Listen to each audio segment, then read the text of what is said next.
Welcome to another edition of the Coaches Main Event Marathon. This week, we're going over UFC 277, headlined by two title fights.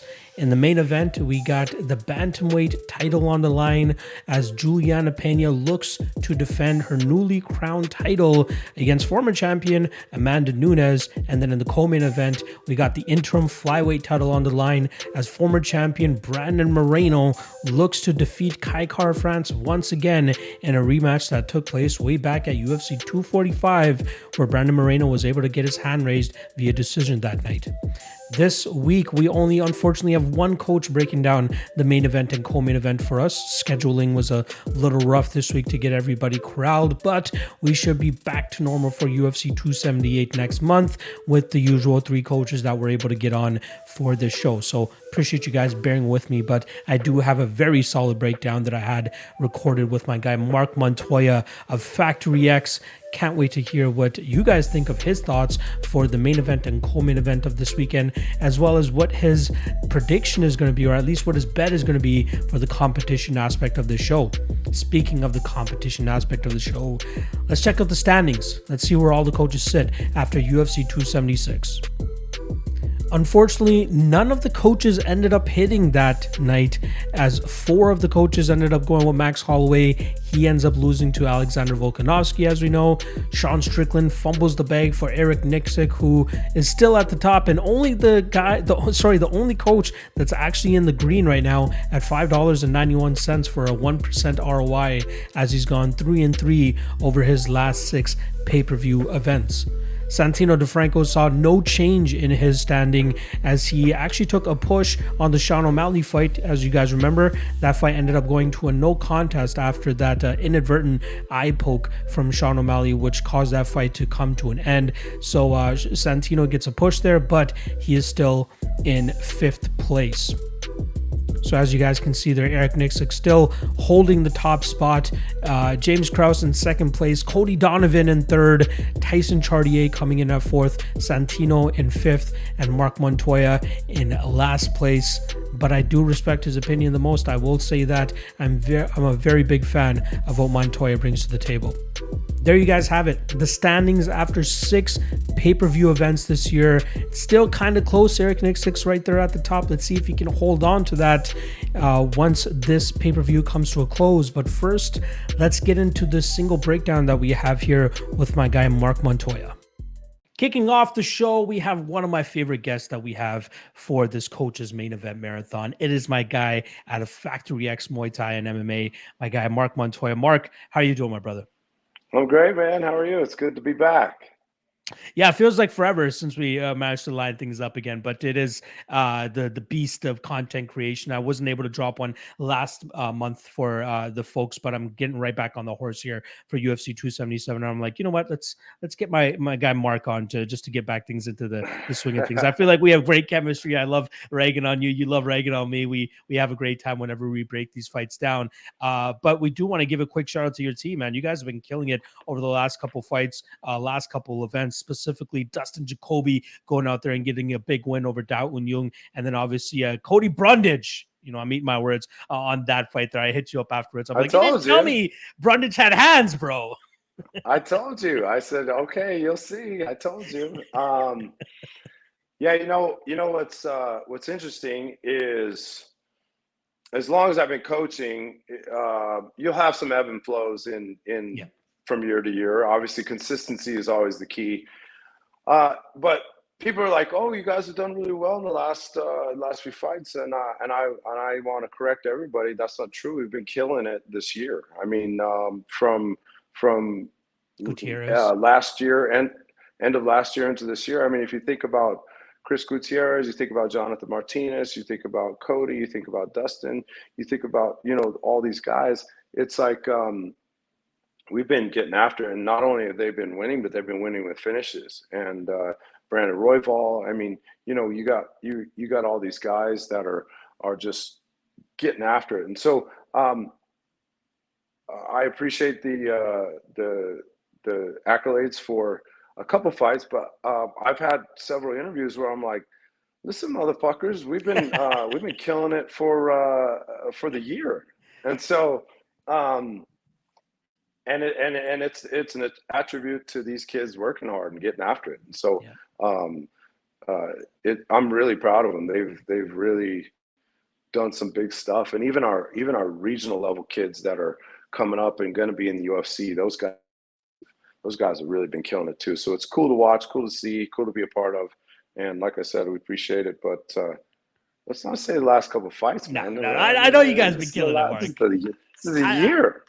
This is a no, I know year. you guys been killing it. I think you guys will start to get the respect now once they get these these fights started putting them into ranking contentions and all of that stuff. That's where you're going to start to get okay. Yeah, Factory X has been killing it for a while. That's where you're going to start to get people to start recognizing it. But like, yeah, you're right. Gutierrez, Royval, all these guys are on solid winning streaks, and I think once they start getting those Justin Jacoby, if I'm not mistaken, is already a ranked guy. But as he continues to go out there and assert himself and getting these finishes and getting these wins, then we're going to start seeing that ever deserved respect for Factory X continue to flow in. And I'm fully expecting that, especially to close out the year. I'm sure you guys got some big fights And coming up as well. yeah, we do. And you don't see me pound my chest much, but the thing is that I'm really proud of is all these guys we're talking about have come up through our program, and Yeah, so it's not like I'm inheriting a kid that was in the top 10 and then we're just winning some fights. I mean, yeah, you're talking kids that we've built from the foundation, and they're factory Xers, from the ground up, and so that makes me most proud is that we continue to build and grow new talent, and the kids coming behind them that you guys know none of their names hardly. Those kids are going to be mentioned here in the next couple of years too. So that stuff's exciting and it's cool, and I get it. Like we talk about the gyms that have these guys fighting for a title, or the guys that are in the top 5 and they get accolades. But that in defense for what these guys are doing, these guys are homegrown, and they're killing it as a group. So I'm just really proud of them, and I'm gonna pound my chest for a second about that. So yeah. Well deserved, and you absolutely should be doing that. So, shout out to all those guys. I can't wait to see how the year ends up with Factory X on the board here, with hopefully a couple of those guys getting a couple more fights before the end of the calendar year. All right, let us turn our attention to the UFC 277 card that we have coming up here. 2 title fights that we're going to be talking about. First of which, we'll talk about the main event in the women's bantamweight division. We have Amanda Nunes looking to reclaim her title from Juliana Pena, who pulled off one of the biggest upsets in UFC history last time around, cashing as a plus 700 underdog. She comes in and finishes Amanda Nunes in round 2. Now she's sitting closer to a plus 230 underdog, with minus 275 coming back on the Amanda Nunes side. Should this have been the odds the entire time? Who knows? We'll obviously see once they actually end up fighting. Personally, I thought the odds for the first fight should have been closer to minus 500. Like minus 1,000 is crazy. Minus 500 was more accurate, especially considering the run that Amanda Nunes was on, the accolades that she was getting for herself, double champ status, all that stuff, knocking out Chris Cyborg, which I think was a big part of her career and her come up. But now I think we'll see a more motivated, a more disciplined version of Amanda Nunes coming into this fight, because I'm sure you've seen it with some of your fighters when they get this. I don't want to call it an ego per se, but when they go out there and continue to get all these wins, and especially a guy that goes out there and continues to get knockout wins, and they have Joe Rogan on the sideline saying, "Hey, this is the biggest power puncher we've ever had in the women's MMA." You use that as like your pull cord for your parachute when things are going wrong. And she tried it in the Juliana Pena fight, didn't work out. Right, she tried throwing her big strikes. Pena was still there in her face, and eventually finished Nunes that night. But I'm expecting a much more disciplined approach here from Nunes, utilizing her striking a little bit better, maybe laying on that leg kick a little bit more, like she was in the first round of the fight before she got eventually dragged into that firefight. But I'm excited for this one. We will see a rejuvenated and reinvigorated Amanda Nunes, in my opinion. Obviously, she's changed gyms now. She's just gone and created her own gym, from what I heard, and trying to bring her own coaching staff. So I'm interested to hear what your thoughts are in regards to her going from American Top Team down to her own gym now, how you think that's going to affect her going into this fight, and then ultimately breaking down this fight and who you think is going to end up winning it.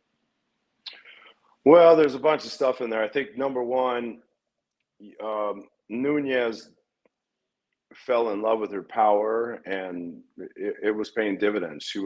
she was getting these women in front of her, and then she was finishing them with her power and speed and power. And so it's hard not to fall in love with that stuff, and then sometimes forget that you're a mixed martial artist and you can blend your game. And so I think the key for her to go win this fight is to get back to what got her there, and that's to blend your game. I mean, she's good on the ground. She's good on top. She's good if she was on her back. She can wrestle. She's good on the cage. She obviously can strike well. So the blend, I think, is where you really, if I had her ear at all, I would say to her, yo, what got you here is blending your game. And then you weren't overthrowing power. You were just finding accuracy with your speed, power, angles. And then you were end up finishing girls when you were doing that. You weren't just relying only on one attribute that you have. And so I think the focus for her to go win this fight is to bring back what got her there. And I think that's the key for her. With Pena, she's always been gritty, and her grit is what kept her in that fight. And then you could tell that she wanted it more than Nunes did that night, and she won a world title. And kudos to her. The odds being where they are right now aren't shocking, but I think for the money, you still have to put some money on Nunes. And I think, what did you say, is 250 or 210? Minus something 275. Like that? Oh, okay. So that, I mean, there's absolutely, because wasn't she minus 1,200 in that last fight? Yeah. For the people that aren't aware in terms of how the odds work, like in the first fight you had to put $1,200 down to win 100. Now you only have to put 275 down to win 100. So is this an overcorrection in the odds, do you think, or is this more accurate to what they should have been? Well, I think anytime you see an upset like that, then the odds makers are like, oh shit, we might have messed that up. And it's, I don't even know if it was messed up. It is even as high as it was. It's hard to say. I mean, she was finishing everybody. She's doing what she does. And the one thing that's a little disappointing to me that I always hate to see from a coaching perspective is when someone loses, they change camps. I hate that. I mean, I'm not saying she's not valid in why she did it. I just hate that, because it's like, one of the questions I have is, did she do the self-reflection she needed to go and win this fight? Because if you didn't and you blamed it on everybody and then you changed camps, then you're going to be in the same spot you were in before the last fight. If she did some self-reflection and said, hey, this is what's right for me and my family, and we're going to have our own gym, and we appreciate you, ATT, and we're going to move forward and move on, then that's a whole different story. So it depends on what happened there. I don't know who coaching-wise, who she's got around her right now. Obviously, I knew when she was at ATT, but I haven't looked into it enough to know who her coaching staff is right now. Whoever it is, she's not dumb. She's smart. So whoever it is got to realize that, hey, we gotta go take the onus on what happened. And I've seen some of her interviews saying, hey, I just wasn't focused. And, I was essentially she was taking winning for granted. When you start winning like that, you forget how hard winning is. And, winning doesn't give a shit if you've won X amount of times. When you don't, then you're like, oh shit, I forgot how hard winning is. And sometimes you take that for granted. And I think that's the lesson that she's learned, at least from what I've heard in her interviews. She's said a few times, hey, I wasn't focused. I had a lot of stuff going on. I wasn't where I needed to be, the savage that I usually am physically and mentally in preparation for these fights. And then someone capitalized on it like Pena did. And so I think with that said, she's saying the right things. Is she truthful and doing all that stuff? I guess it's to be seen. That's why they're going to fight. Excuse me, but I think the odds where they're at, I think are good. I think they're pretty spot on. I think it's hard to, how do you bet against Nunes? I mean, the odds last time were so high because how do you bet against her? And so I think this fight again, I think it should just blend her game and do what she's done so well in the past and not fall in love with just a freaking right hand, that she can go do some phenomenal stuff. And I'm not taking anything away from Pena. I don't want it to sound like I'm saying it's flukish. It wasn't. She capitalized on the timing's everything, and so she capitalized on the timing. She's gritty. She stayed in there. She didn't get knocked out. She stayed in the game, and then she ended up imposing her will on her, and she's a world champion. And credit to her, kudos to her. Now the hardest part about being a champion is defending that thing. So it's okay. Can Pena go out and do that again? And if she can be Nunez at her best, wow, huge accolades to Pena. I just feel like if all the stuff that Nunez is saying is accurate and true, and knowing what we've seen up to this point, it's hard to bet against her. And if we're talking odds right now on betting, it's hard not to go put your money on Nunez right now. There we go. I love to hear it. I am on the Nunez side myself as well. Hopefully you are right in terms of what she's saying in her interviews are correct. But I do want to quickly touch on one thing that you said in terms of forgetting how hard it is to win, right? Like that is a very important thing to take into consideration, because the last time she felt defeat before this last fight against Juliana Pena, Conor McGregor was involved in his last fight that was not a main event fight. That was the night he went out there and knocked out Dustin Poirier the first time at UFC 178.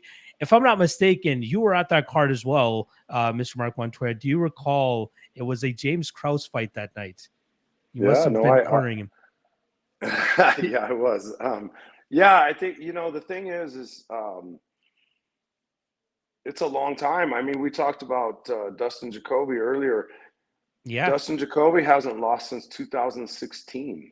Yeah. So I understand what that feels like as a coach in his corner.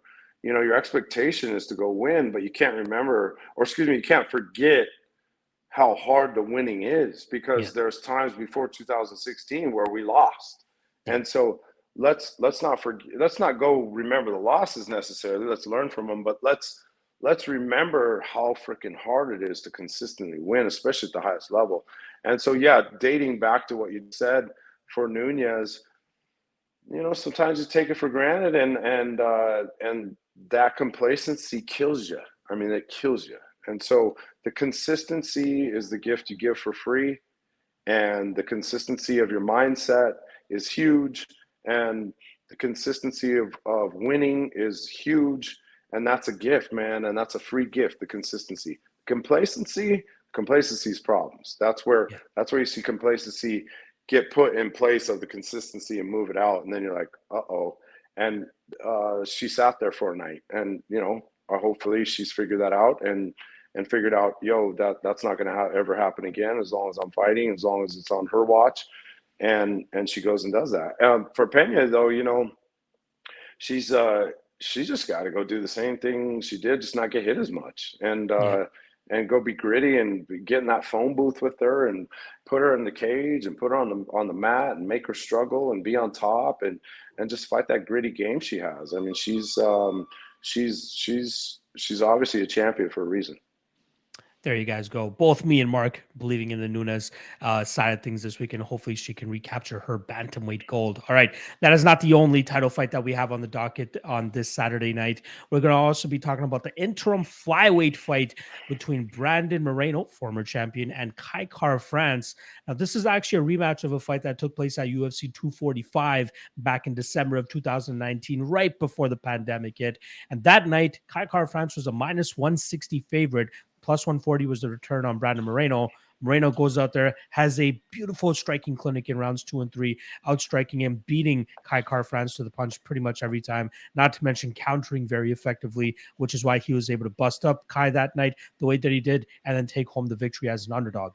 Now, this time around, we got Brandon Moreno as the minus 210 favorite, plus 180 is the return on Kai Kara-France, as a lot of people believe both guys have made improvements. That is true, but nothing that Kai has done recently has shown that he can go out there and defeat a guy like Brandon Moreno, who already has that leg up on him. I remember in that first fight, all the breakdowns from everybody was that Brandon Moreno needs to get this fight to the ground to have any success. He didn't even shoot one takedown that night and managed to beat Kai Kara-France with that striking. And I was very impressed with what we saw from him. He is a completely different fighter than the guy that initially got cut from the UFC. He had one fight outside the UFC, won that fight, got back into the UFC, and hasn't looked back on his way to capturing that gold.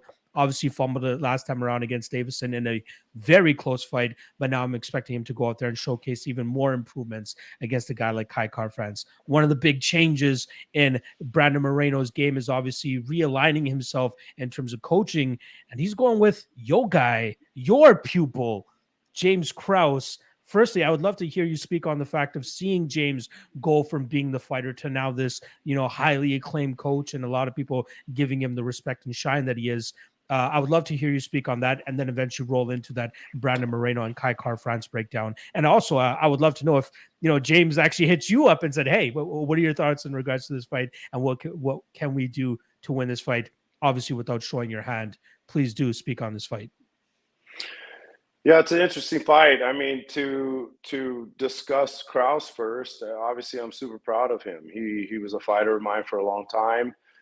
Is a really good student. I've had the opportunity to mentor him not only in fighting but in coaching, in life, and Krause is an exceptional coach. I told him when he had mentioned to me he was when fighting was over that he wanted to be a full-time coach. I said, "You're going to be an amazing coach. It's just what it is." He's obviously fought for a long time and had a successful career. He and I, one of the things I don't know if people know, but when I first started training Krause, he sat right here at Factory X. We sat on a bench that's no longer there.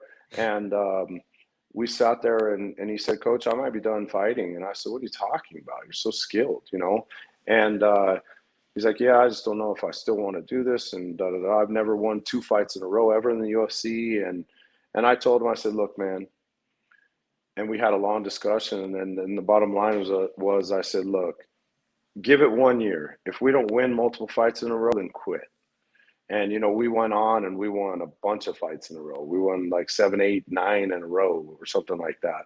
And so the cool part about Krause is that he came here, and that quote, when, that says, "When the student's ready, the teacher appears." It was like one of those things where he was like, "Okay, I'm ready.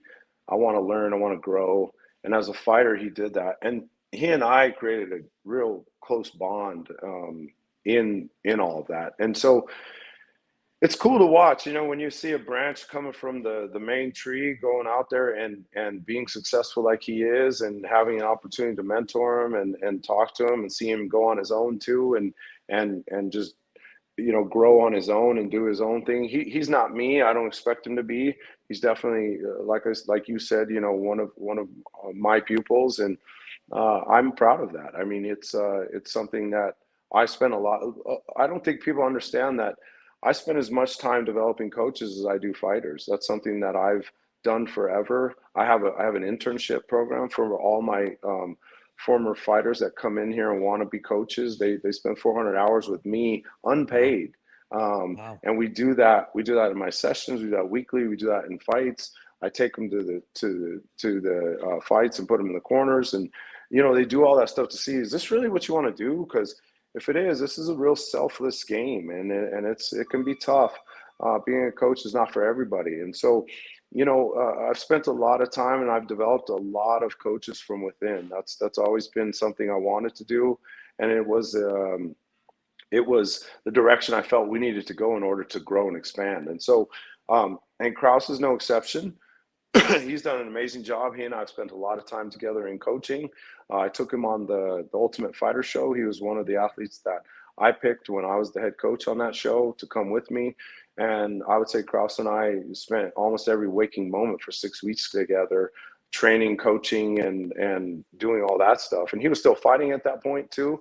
But, he was getting to a point where he was really looking at coaching as well. And so we spent a lot of time in corners together, and I can't say enough about him. I'm super proud of him, and it's something that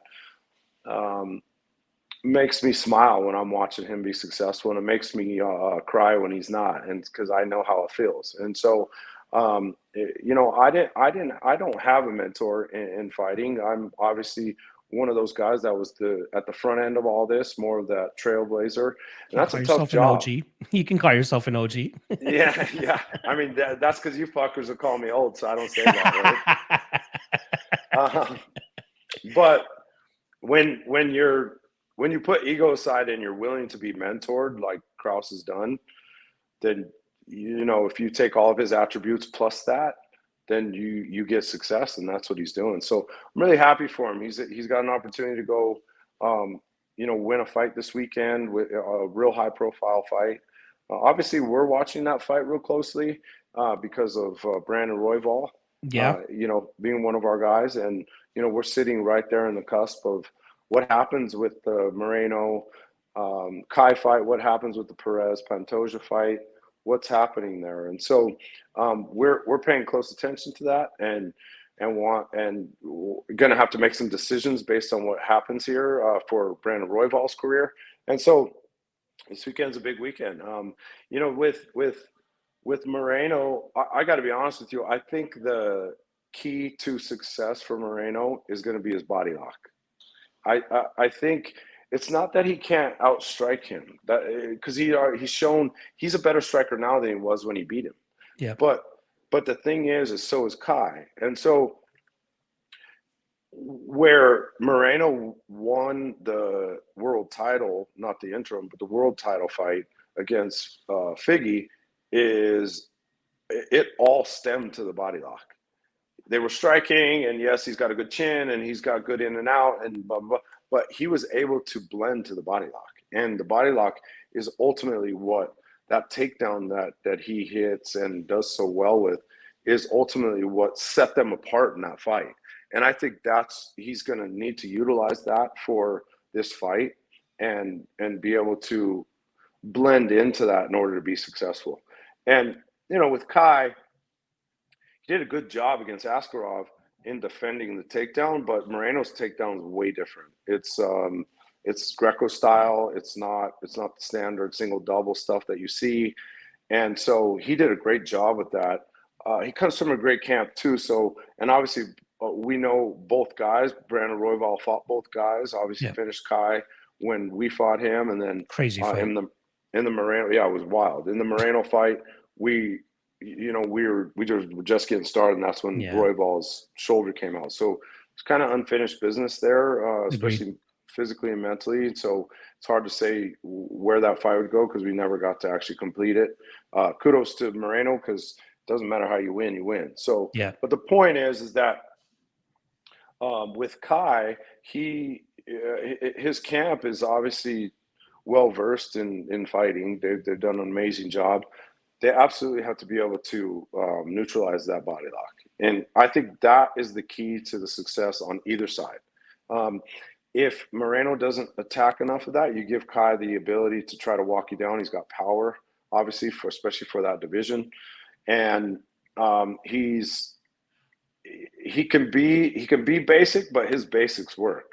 And Moreno's a little more unorthodox. If he can't hit that body lock takedown and let that blend his striking, he potentially could have a long night. If he's able to blend that, it's not even that he keeps him down.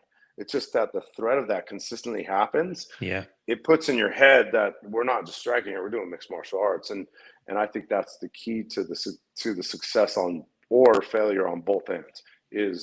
I think it points all to what happens with that body lock in defense or in the offense for Moreno.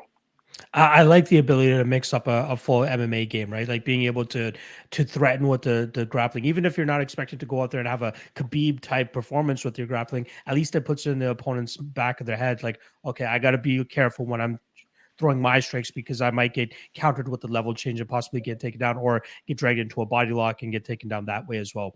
I'm not even going to ask you who you're picking to win here because I'd be surprised if you go out there and try to fade your fellow student, James Krause, and take the Kai Kara-France side of things. So I want to put you on the Moreno side in terms of the board. So solid breakdown for you there. I'll be definitely keeping my eye on the body lock approach from Brandon Moreno this weekend. But now let's get to the fun part. Let's get to the competition side of things here. didn't go your way last time, but it didn't go the way for anybody last time because pretty much everybody was on the Max Holloway side, including So yourself. sick of this shit, bro. This is absolute garbage. Hey, don't worry. You're not the only one in negatives now, so you're fine. You got plenty of pretty much everybody else is in the negatives as well. Eric Nicksick is the only one in the green by only $5. Yeah, Because $5. that was He's cheating. Tell him, Eric. I'll have to he give was that on guy. Sean Strickland that night, but we obviously know what happened with Alex Pereira getting the knockout there. Yeah, you were on Max Holloway, as were 4 other coaches. Volkanovski goes out there and shows why he's probably going to go down as one of the greatest 145ers of all time. Probably had the best performance against Max Holloway to date as well, the way that he was able to get that victory. Yeah, when my money's on it, he goes and does the opposite of what he did the few times before. Like, come on, dog. He should have told. He should have called me and told me. Well, hopefully whoever you go with this weekend round can produce that first. Actually, you do have a couple of W's. I'm not going to hate on you too much here. You do have a couple of dubs.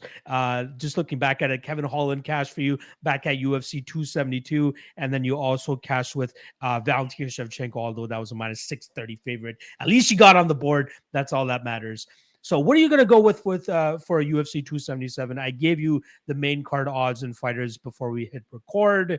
I believe you settled on somebody. Who is it going to be? Well, I got to go with my boy and my pupil, Mr. Krause and his boy Moreno. I think that's a fight that Moreno should win. Kai is obviously super talented. Kai's done a good job. Like, I'm not gonna lie, I'm a little ticked off about it a little bit because we beat Kai. I know.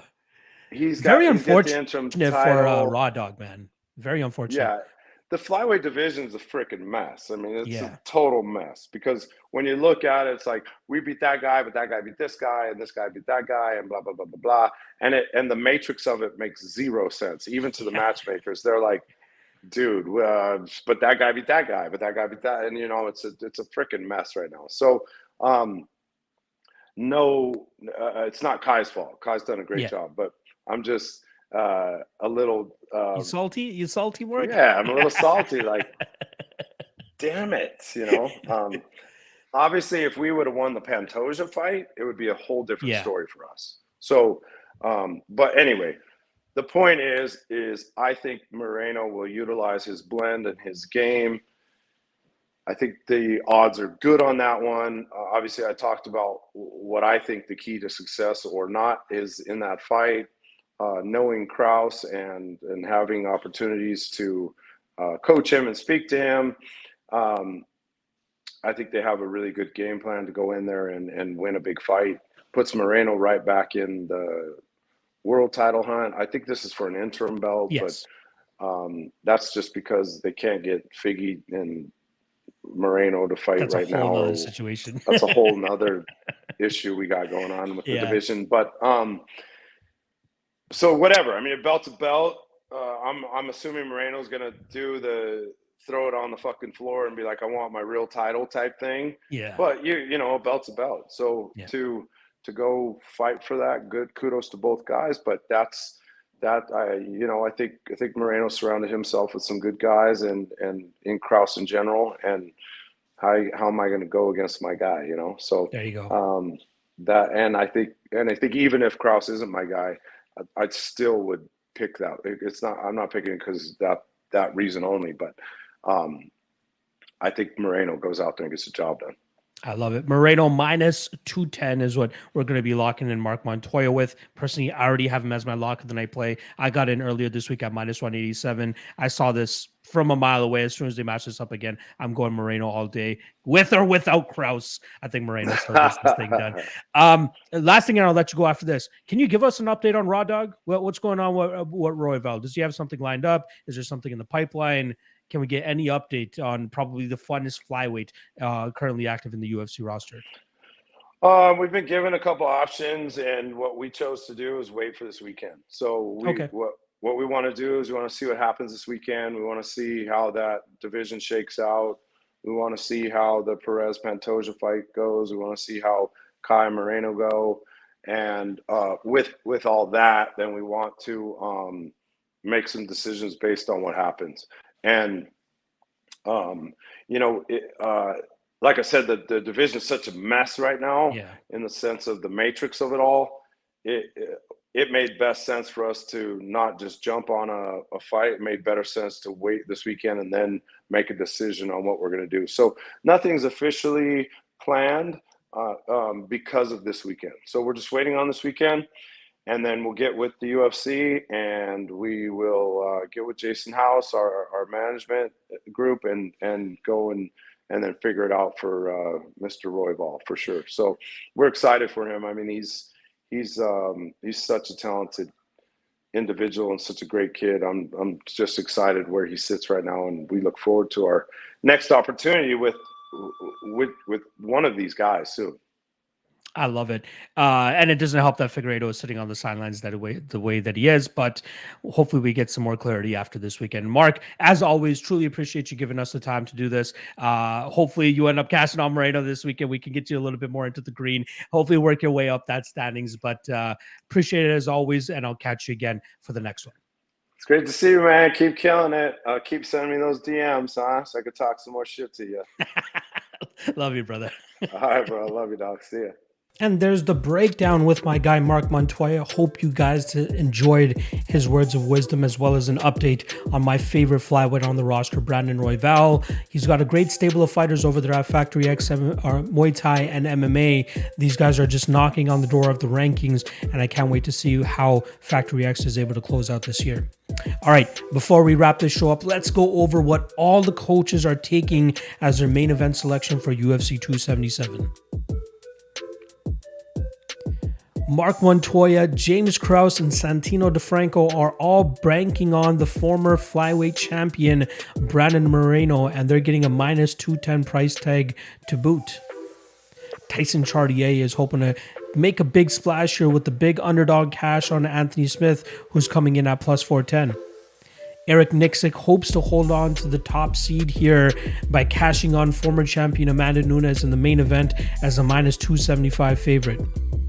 And lastly, Cody Donovan trying to get that plus 230 to cash on Juliana Pena as he hopes she goes out there and defends her bantamweight title one more time. There you guys have it. All 6 of the picks from the coaches for their main event marathon. Very much looking forward to seeing how this event shakes up for them, seeing if a couple of them can get back into the green, and seeing whether or not King Eric Nicksick can keep his throne, keep his crown atop his head after this weekend's card. Appreciate everybody checking out the show as always. Make sure you guys hit that like and subscribe below. Gonna go back to trying to drop this on a Tuesday of pay-per-view fight week, but I'm glad to still get it out for you guys so you guys can hear what Marc Montoya had to say about the main event and co-main event. In terms of the rest of my UFC 277 content, just go to my channel below. I got my MMA Lawcast, which is my solo breakdown show where I go over every single fight. I got my Ultimate Weigh-In show, which I did earlier today with my guy Dan Levy from Best Fight Picks. You guys can go on over to the All-Star. Check out my Propping You Up show with Cody Saftik, and also my quick 4-minute breakdown of my Lock of the Night play for this weekend, all on my channel. Make sure you guys go check it out. Appreciate the love. Appreciate the support. Good luck on your bets this weekend, and I'll see you guys back for the next edition of the Coaches Main Event Marathon during UFC 278 Fight Week, where we'll have 3 of the coaches breaking down the main event in that card, or on that card, I should say. All right, good luck on your bets this week, and I'll see you guys next time.